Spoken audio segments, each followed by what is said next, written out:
जय हिंद, जय भारत। आप सभी का एक बार फिर से हार्दिक स्वागत है, अभिनंदन है।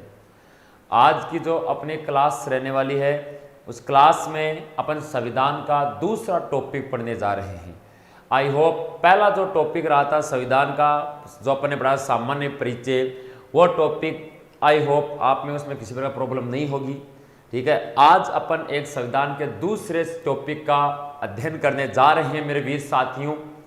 और जो दूसरा टॉपिक है उसका नाम है अनुसूची। आज अपन कौन सा टॉपिक पढ़ने जा रहे हैं?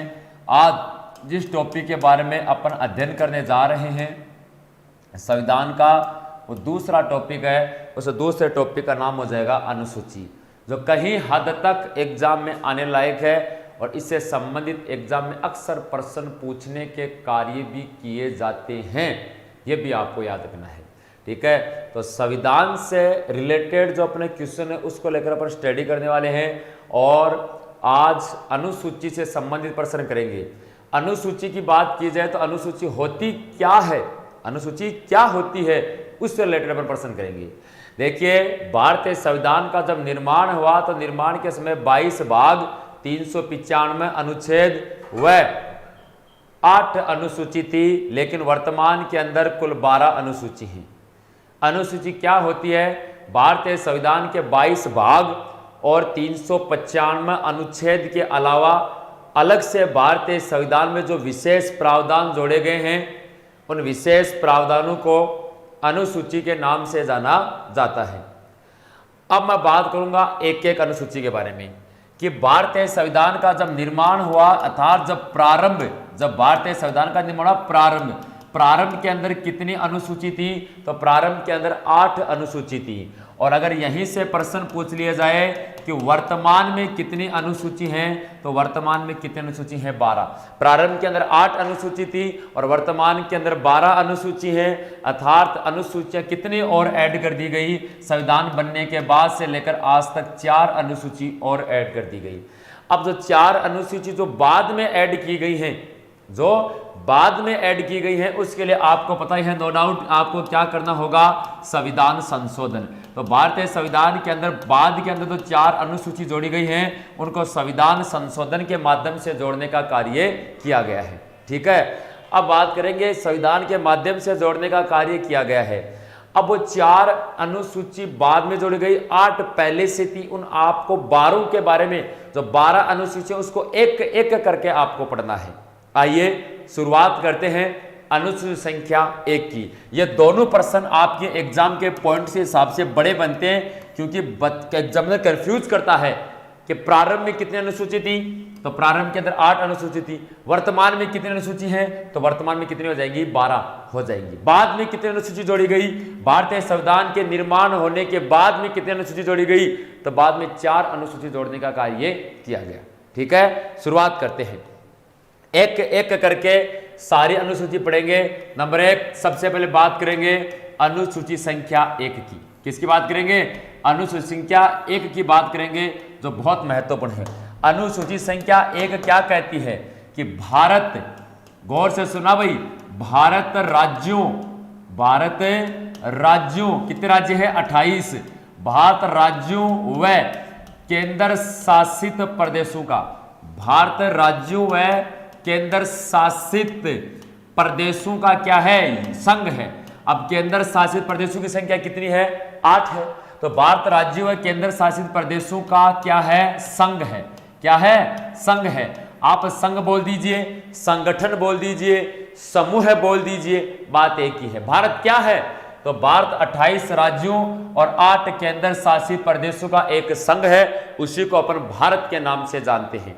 अक्सर प्रश्न आता है कि भारत क्या है? भारत 28 राज्यों और 8 केंद्र शासित प्रदेशों का एक संघ है या एक संगठन है। ठीक है, ये पहले अनुसूची 1 खत्म। बस अनुसूची 1 खत्म हो गई, इतना सही है। पूछ अनुसूची 1 का संबंध है भारत 28 राज्यों और 8 केंद्र शासित प्रदेशों का एक संघ है। ठीक है, जैसे जैसे भारत में राज्यों में कमी होती जाएगी तो यहाँ पर भी कमी होती जाएगी। जैसे मैं बात करूँ फॉर एग्जाम्पल, जैसे मैं आपको एडिशनल बातें बताऊं थोड़ी, जैसे 2 जून 2014 को बिल्कुल भारत का एक नया राज्य बना, नया राज्य बना, उस नए राज्य का नाम था तेलंगाना। नए राज्य का नाम क्या था? तेलंगाना। तो ऐसे भारत में नया राज्य बना तेलंगाना, तो वो भी इसी के तहत है, अनुसूची 1 के तहत बनता है। अब बात की जाए 31 अक्टूबर 2019, तो 31 अक्टूबर 2019 को भारत के 2 नए केंद्र शासित प्रदेशों का गठन किया गया। एक का नाम है जम्मू कश्मीर, दूसरे का नाम हो जाएगा लद्दाख।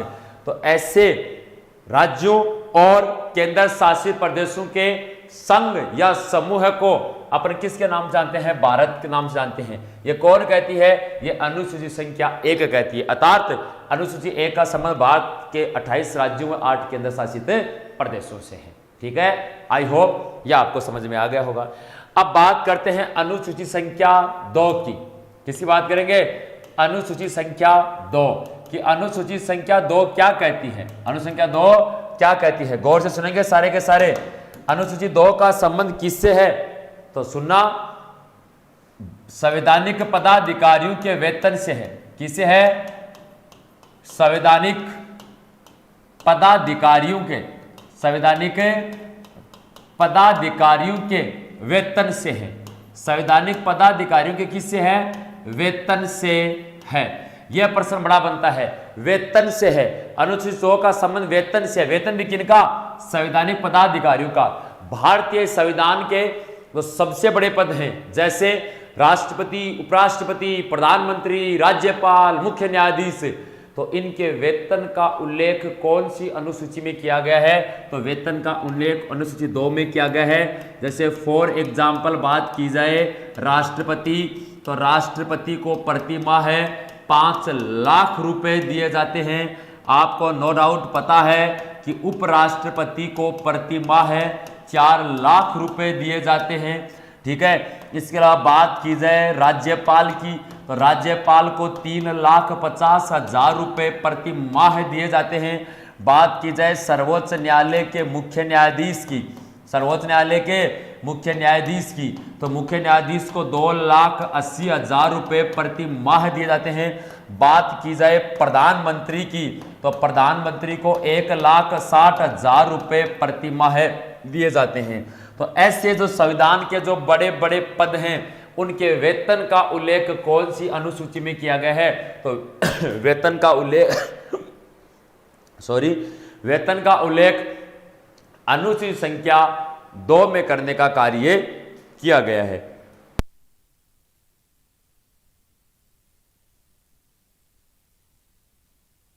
वेतन का उल्लेख इसमें किया गया है, अनुसंख्या 2 के अंदर वेतन का उल्लेख करने का कार्य किया गया है। यह लाइन भी अपने को याद रखनी है।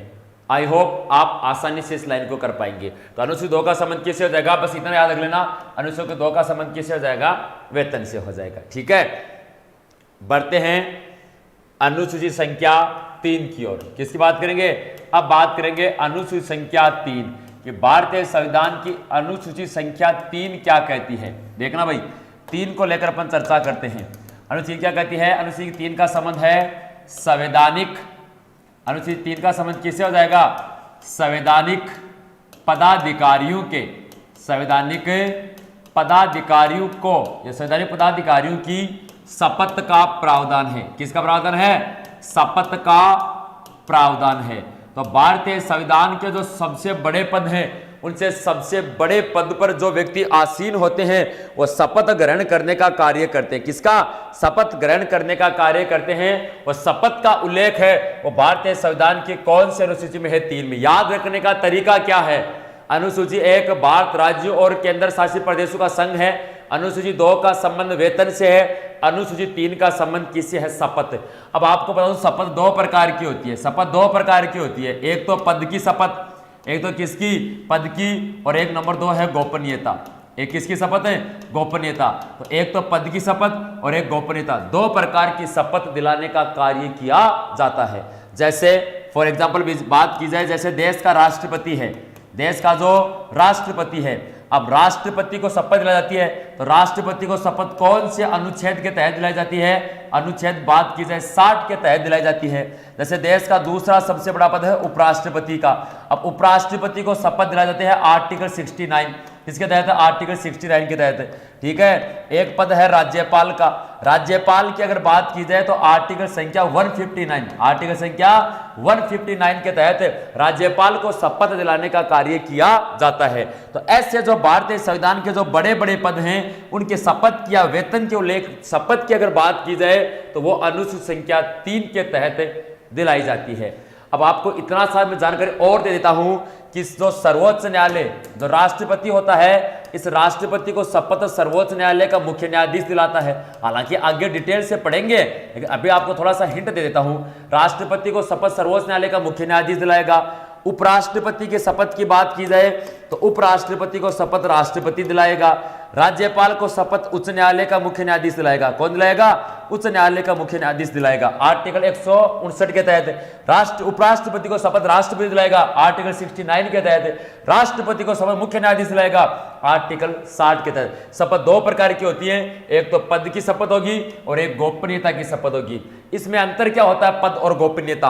अंतर यह होता है कि आप जिस पद पर जा रहे हैं, जैसे मान लो कोई व्यक्ति राष्ट्रपति के पद पर आसीन हो रहा है तो वह राष्ट्रपति पद की शपथ लेगा। कोई उपराष्ट्रपति के पद पर काम करेगा तो वो उपराष्ट्रपति पद की शपथ लेगा। एक तो वो शपथ लेगा। एक होती है गोपनीयता।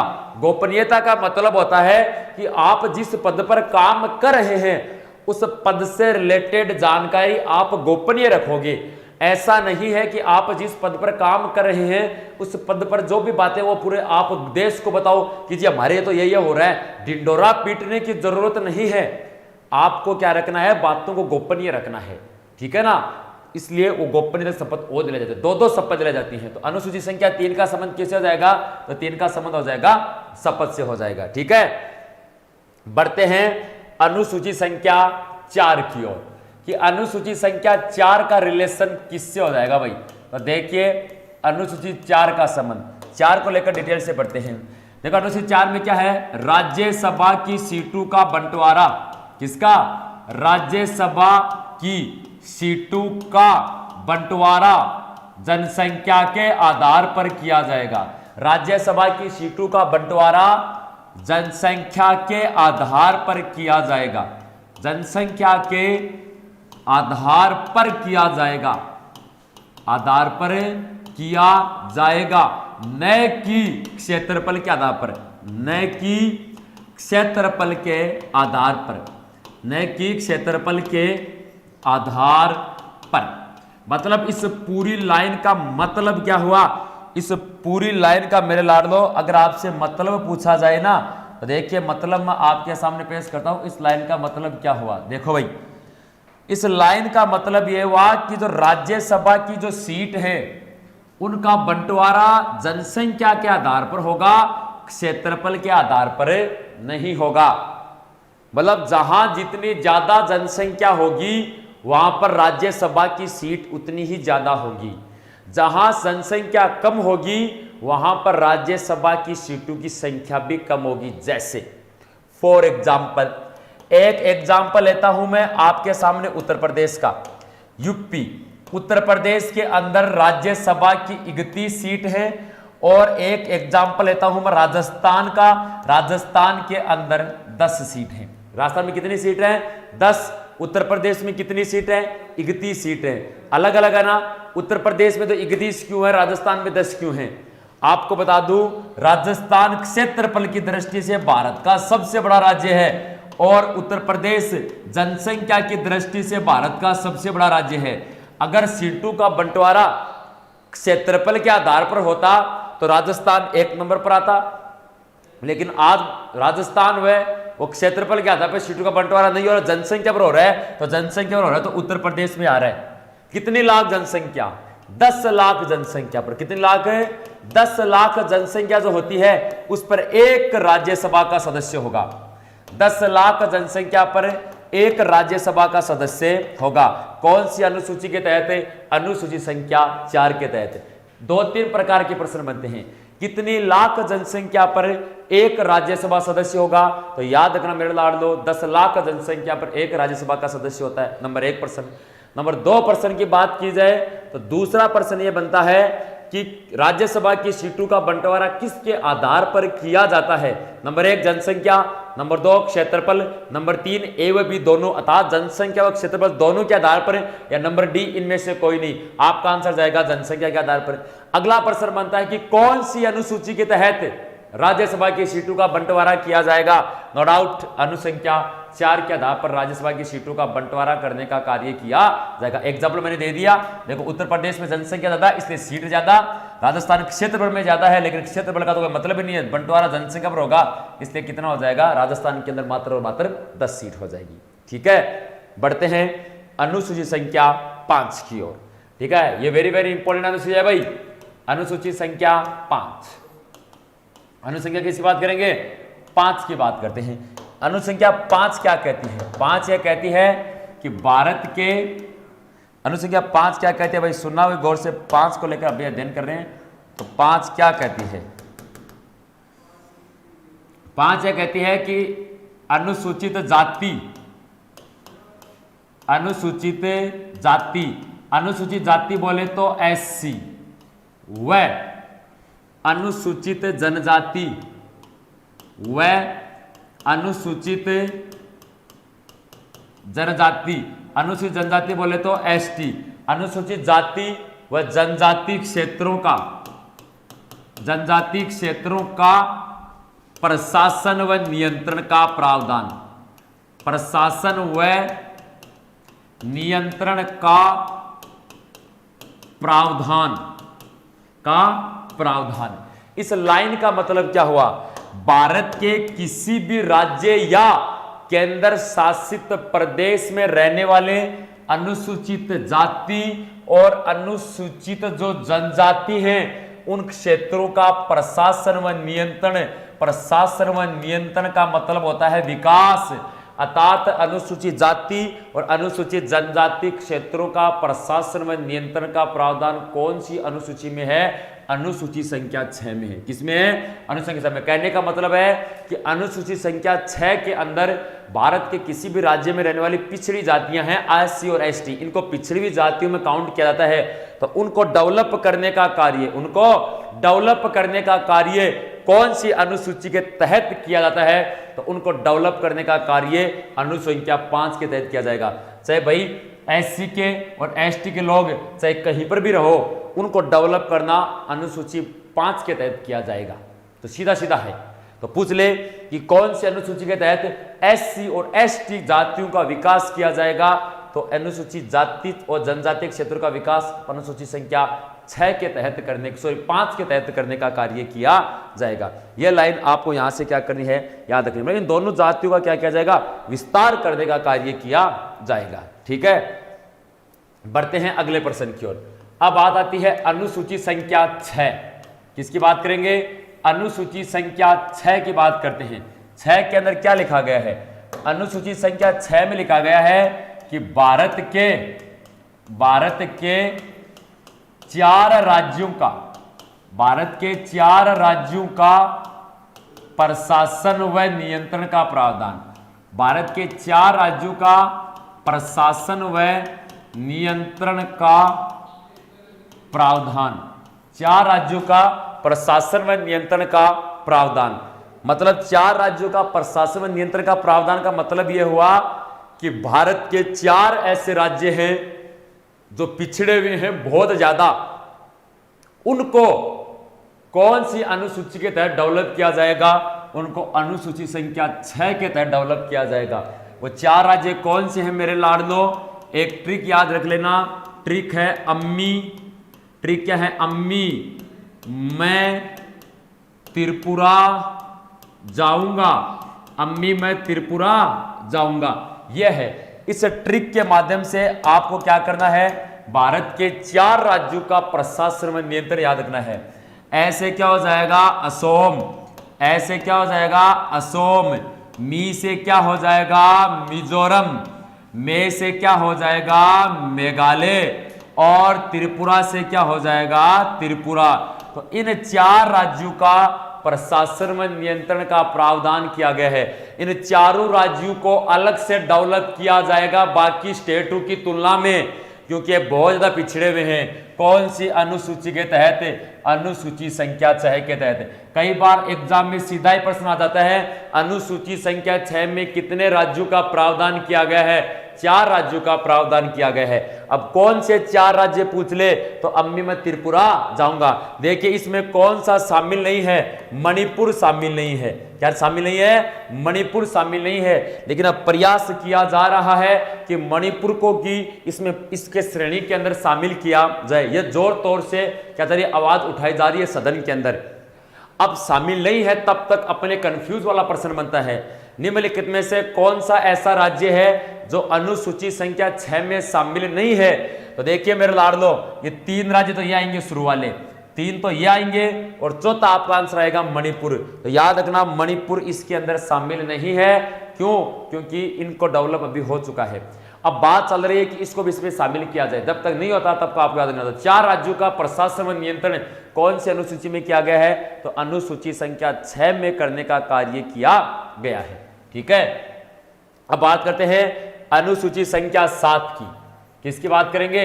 अनुसूची संख्या 7 की बात करते हैं कि अनुसूची संख्या 7 में किसका प्रावधान किया गया है। देखना भाई, अनुसूची संख्या 7 देखिए, केंद्र व किसके मध्य? केंद्र व राज्य के मध्य, केंद्र व राज्य के मध्य, केंद्र व राज्य के मध्य विधायी शक्तियों का बंटवारा। कौन शक्ति बंटवारा? विधायी शक्तियों का बंटवारा। किसका? विधायी शक्तियों का बंटवारा। कि केंद्र सरकार और राज्य सरकार के मध्य जो कार्य हैं उसको बांटने का काम कौन सी अनुसूची में किया गया है? 7 में किया गया है। काम कैसे बांटे जाए?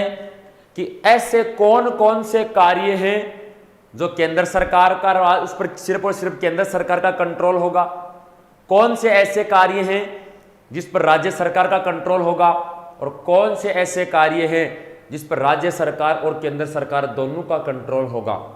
अर्थात विधायी शक्तियों का बंटवारा 3 प्रकार से किया गया है। कितने प्रकार से? 3 प्रकार से किया गया है। वो 3 प्रकार कौन कौन से हैं देखना। नंबर 1 संघ सूची, नंबर 1 संघ सूची, नंबर 2 राज्य सूची, और नंबर 3 समवर्ती सूची। नंबर 3 पर क्या आएगा? समवर्ती सूची। 3 सूची है। ठीक है, अर्थात काम का बंटवारा 3 आधार पर किया जाएगा। संघ सूची किसे कहते हैं? वह कार्य जिसमें पूरा का पूरा केंद्र सरकार का रोल है, वो संघ सूची। वह कार्य जिसमें पूरा का पूरा राज्य सरकार का अधिकार है, वो राज्य सूची। वह कार्य जो केंद्र सरकार और राज्य सरकार दोनों मिलकर करती हैं, वो कौन सी सूची कहलाएगी? वो समवर्ती सूची कहलाएगी। जो कार्य केवल केंद्र सरकार करेगी वो संघ सूची, जो केवल राज्य सरकार करेगी वो राज्य सूची। तो दोनों मिलकर काम करेंगी, वो समवर्ती सूची कहलाती है। कौन सी सूची? समवर्ती सूची कहलाती है। ठीक है, जैसे एग्जाम्पल के तौर पर बात की जाए, संघ सूची के अंदर आज कितने विषय हैं? संघ सूची के अंदर आज 100 विषय हैं। कितने विषय हैं? 100 ऐसे कार्य हैं जिस पर आज केवल और केवल केंद्र सरकार का रोल है। ठीक है, 61 ऐसे कार्य हैं जिस पर आज राज्य सरकार का रोल है, और 52 ऐसे कार्य हैं जो केंद्र सरकार और राज्य सरकार दोनों मिलकर करती हैं। केंद्र सरकार और राज्य सरकार दोनों मिलकर काम करती हैं। संघ सूची के अंदर 100 विषय, राज्य सूची के अंदर 61 विषय, समवर्ती सूची के अंदर 52 विषय। टोटल विषय की बात की जाए तो अलग अलग उनके अंदर अलग अलग हैं। जैसे कैसे कार्य हैं आप एग्जाम्पल देके बता सकते हैं? जी बिल्कुल। देखिए, संघ सूची के अंदर क्या आएगी?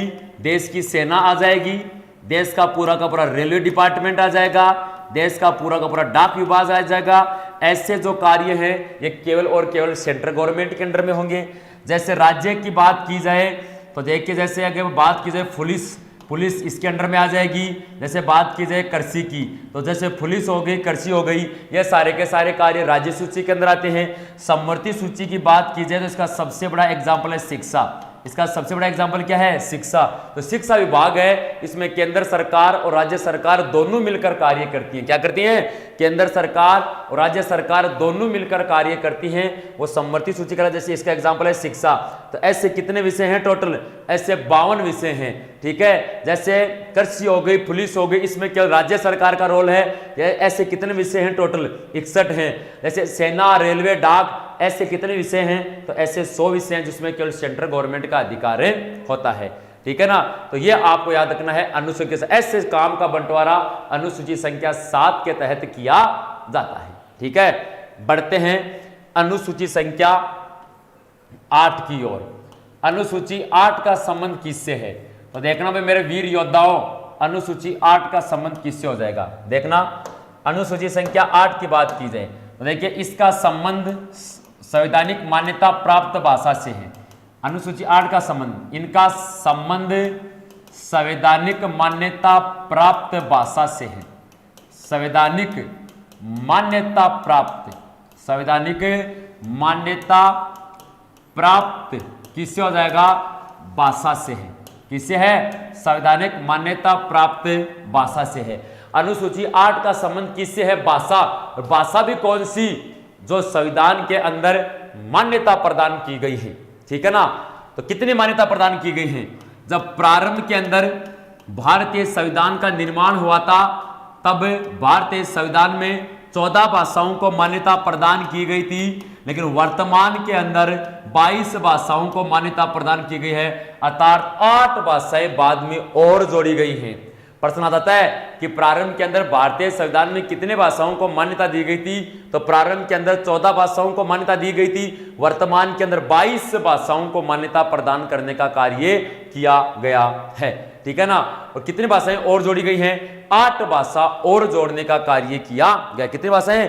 8 भाषा और जोड़ने का कार्य किया गया है। वो 8 भाषाएं कौन सी जोड़ी गई? देखना भाई, देखना यहां से मैं कुछ लाइन आपके लिए पेश कराऊं। देखिए, एक हुआ 21वां संविधान संशोधन। कौन सा?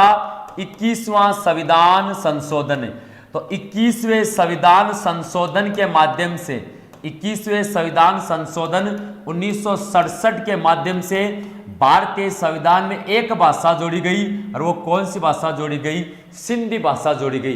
तो भाषाओं की संख्या बढ़कर 14 से कितनी हो गई? 15 हो गई। इसके बाद भारतीय संविधान में किया गया 71वां संविधान संशोधन। कौन सा हुआ? 71वां संविधान संशोधन। 71वां संविधान संशोधन 1992 में, और कितनी भाषाएं जोड़ी गई? याद रखना मेरे लाडलो, 3 भाषाएं जोड़ी गई। 3 कौन कौन सी जोड़ी गई? देखिए, इसके लिए आप एक छोटी सी ट्रिक आजमा सकते हैं। एक ट्रिक याद रख लेना, ट्रिक है कॉमन। ट्रिक क्या हो जाएगी? कॉमन। देखिए, को से तो जाएगी कोंकणी, को से तो क्या हो जाएगी? कोंकणी।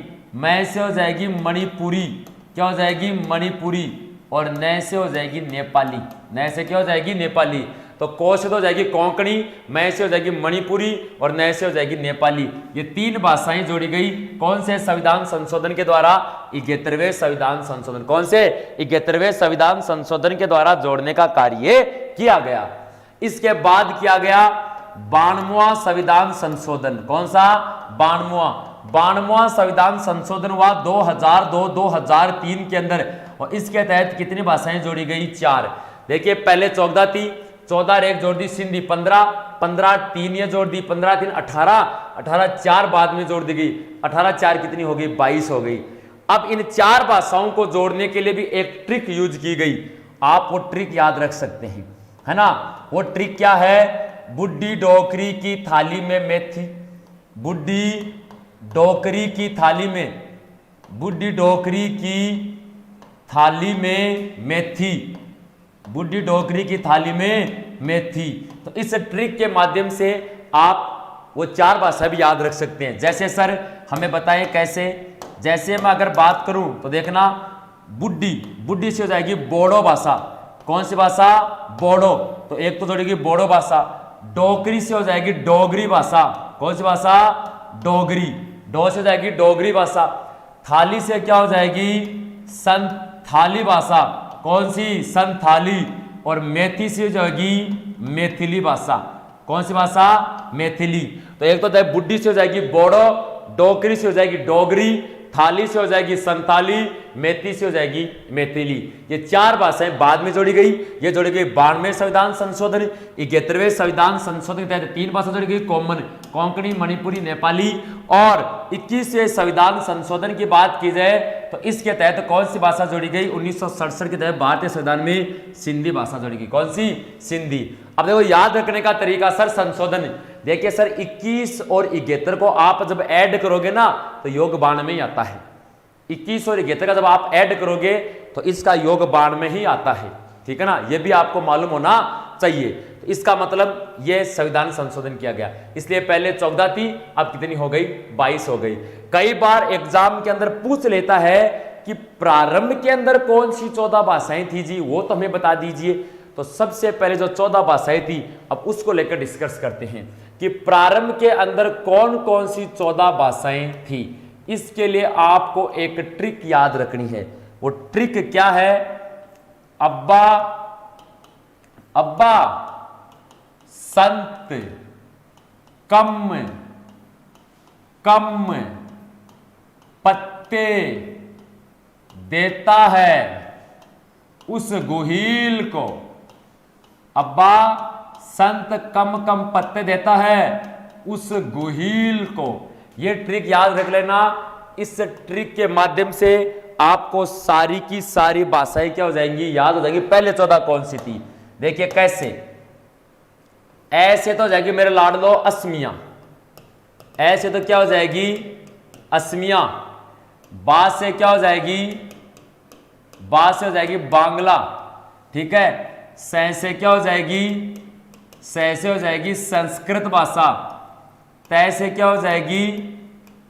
तमिल। कैसे क्या हो जाएगी? कन्नड़। मैं से क्या हो जाएगी? मलयालम। कैसे क्या हो जाएगी? कश्मीरी। मैं से क्या हो जाएगी? मराठी। पै से क्या हो जाएगी? पंजाबी। ते से क्या हो जाएगी? तेलुगु। क्या हो जाएगी? तेलुगु हो जाएगी, ठीक है। ऊ से क्या हो जाएगी? उड़िया। ऊ से क्या हो जाएगी? तो ऊ से भाषा हो जाएगी उड़िया भाषा। कौन सी भाषा हो जाएगी? ऊ से हो जाएगी उड़िया भाषा, ठीक है। देखिए भाई, ऊ से क्या हो जाएगी? उड़िया। ऊ से क्या हो जाएगी? उड़िया। गु से क्या हो जाएगी? गुजराती। क्या हो जाएगी? गुजराती। और ही से क्या हो जाएगी? ही से हो जाएगी हिंदी। कौन सी भाषा? हिंदी। अब ये काउंट करते हैं। Number 1 Asamiya, number 2 Bangla, number 3 Sanskrit, number 4 Tamil, number 5 Kannada, number 6 Malayalam, number 7 Kashmiri, number 8 Marathi, number 9 Punjabi, number 10 Telugu, number 11 Oriya, number 12 Gujarati और नंबर 13 पर कौन सा जाएगा? हिंदी। और लास्ट और फाइनल नंबर 14 की बात की जाए, एक ऐसे याद रखनी है, वो भाषा का नाम हो जाएगा उर्दू। कौन सी भाषा? उर्दू। तो ऐसे प्रारंभ के अंदर कितनी भाषाएं थी? तो आपको 14 भाषाएं थी, वो आपको याद रखनी है कि कौन कौन सी 14 भाषाएं थी, ठीक है ना। इतनी जानकारी आपको यहां से याद रखनी है। और प्रारंभ के अंदर 14 अपने पढ़ दी, बाद में कौन सी 8 जोड़ी गई वो अपने एक एक अनुच्छेद के माध्यम से, संविधान संशोधन के माध्यम से पढ़ने का कार्य किया, ठीक है। अब देखिए कुछ एडिशनल बातें करते हैं, कुछ एक्स्ट्रा बात करते हैं एग्जाम के पॉइंट ऑफ व्यू से। अब आपको पूछ ले कि भारत की राष्ट्रभाषा क्या है, तो भारत की राष्ट्रभाषा क्या है? कोई नहीं है। हमेशा आप बच्चा हिंदी करके आता है ना। भारत की राष्ट्रभाषा कोई नहीं है, हिंदी मत कर देना।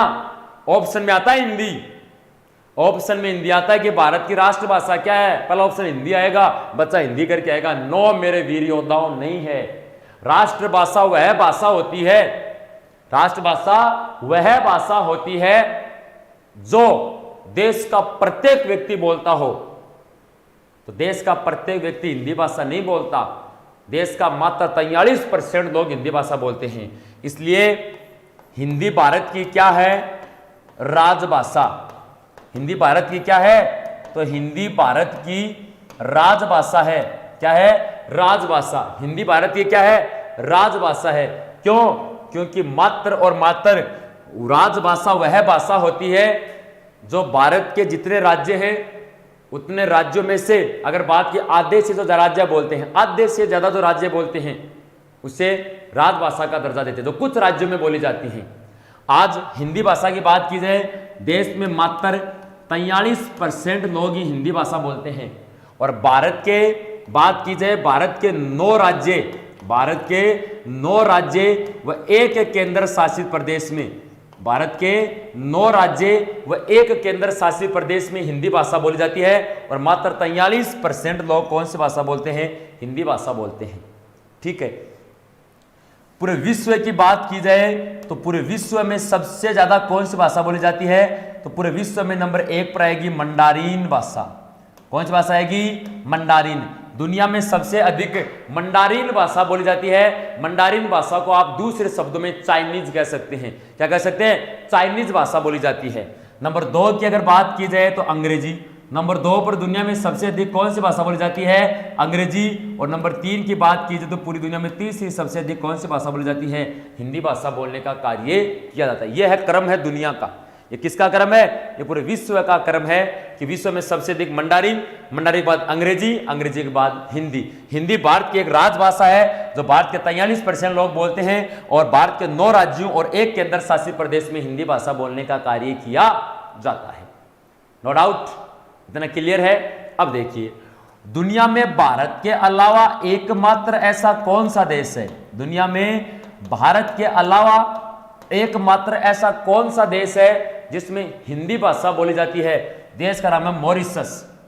देश का नाम क्या है? मॉरिशस। मॉरिशस भारत के अलावा दुनिया का एकमात्र ऐसा देश है जिसके अंदर हिंदी भाषा बोलने का कार्य किया जाता है। कौन सी भाषा? जहां पर हिंदी भाषा अक्सर बोली जाती है।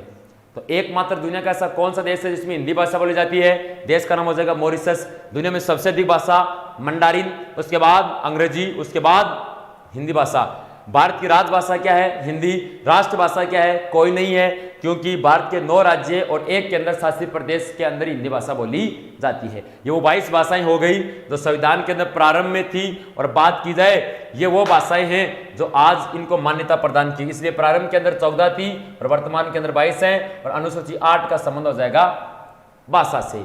एक जानकारी और दे दूं, छोटी सी है। भारत के अंदर लगभग 1652 प्लस भाषाएं बोली जाती हैं। भारत के अंदर 1652 से भी ज्यादा प्रकार की भाषाएं बोलने का कार्य किया जाता है। भारत के बारे में दुनिया में कहा जाता है कि भारत के अंदर पल पल पर पानी और पल पल पर भाषा चेंज हो जाती है।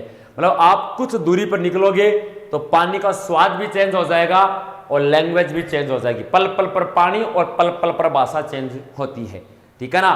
तो ये आपके भारतीय संविधान में 12 अनुसूचियों में से वो 8 अनुसूची आज अपन ने पढ़ी जो भारतीय संविधान के प्रारंभ में थी। एक बार रिपीट कर देता हूं, प्रारंभ के अंदर 8 अनुसूची थी, वर्तमान में 12 अनुसूची हैं। जब भारतीय संविधान का निर्माण हुआ तो उस समय 8 थी, आज 12 हैं। अनुसूची संख्या 1 का संबंध भारत राज्यों व केंद्र शासित प्रदेशों का संघ है। अनुसूची 2 का संबंध हो जाएगा वेतन से, सबसे बड़े अधिकारियों का।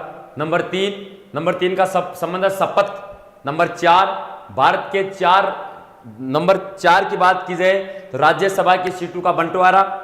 नंबर 5 की बात की जाए तो भारत के अनुसूचित जाति व जनजाति क्षेत्रों का नियंत्रण, SC/ST का विकास। अनुसूची 6 का संबंध भारत के 4 राज्यों का विकास। अनुसूची 7 का संबंध केंद्र सरकार और राज्य सरकार के बीच में शक्तियों का बंटवारा। और अनुसूची 8 का संबंध हो जाएगा भाषा से। अब 4 अनुसूची और शेष रह जाती हैं तो भारतीय संविधान निर्माण होने के बाद की गई, उसको लेकर अपन चर्चा करेंगे। उसको लेकर अपन चर्चा है वो अगली क्लास में करेंगे, है ना। नेक्स्ट क्लास जो होगी उसमें अपन अनुसूची संख्या 9, अनुसूची संख्या 10, अनुसूची संख्या 11 और अनुसूची संख्या 12 को लेकर पढ़ने वाले हैं। वो कैसे जोड़ी गई, क्या क्या उसमें प्रावधान किए गए हैं। आई होप आज जो आपको 8 अनुसूची पढ़ाई उसमें आपने कुछ नया सीखने को जरूर मिला होगा, है ना। मैं आपसे दावा कर सकता हूं इस प्लेटफॉर्म के माध्यम से कि आपको जो पढ़ाया जाएगा पॉलिटी के अंदर उससे एक भी क्वेश्चन बाहर नहीं जाएगा। बाई शर्त यह है कि आपको रेगुलर पढ़ना होगा, रोज अभ्यास करना होगा, तब जाकर अपन मुकाम को हासिल कर पाएंगे, क्योंकि अपन किस्मतों के गुलाम नहीं, हौसलों के नवाब हैं, है ना।